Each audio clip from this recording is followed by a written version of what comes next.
भाजपचे आमदार गोपीचंद पडळकर यांच्या कार्यकर्त्याचे सोलापुरातून फिल्मी स्टाईल अपहरण झाले आहे। काही दिवसांपूर्वी झालेल्या मारहाणीचा बदला घेण्याच्या उद्देशाने अपहरण करून हत्येचा प्रयत्न केल्याची माहिती समोर आली आहे। दरम्यान या घटनेची तात्काळ दखल घेत पोलिसांनी शोध सुरू केला, त्यामुळे अपहरण झालेल्या कार्यकर्त्याचा जीव वाचवण्यात यश आले। या प्रकरणात पोलिसांनी मुख्य आरोपीसह त्याच्या 6 साथीदारांना अटक केली आहे।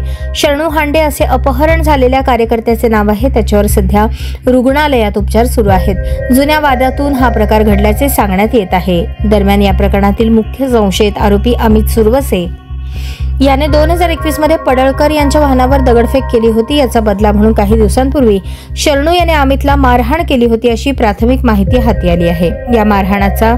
या मारहाणीचा व्हिडिओही सोशल मीडियावर व्हायरल झाला होता। त्यानंतर दोघांनीही आपापसातील वाद मिटवला होता, परंतु याच वादामुळे शरणूचे अक्कलकोट रोडवरील साईनगर येथून अपहरण झाल्याचे सांगण्यात येत आहे।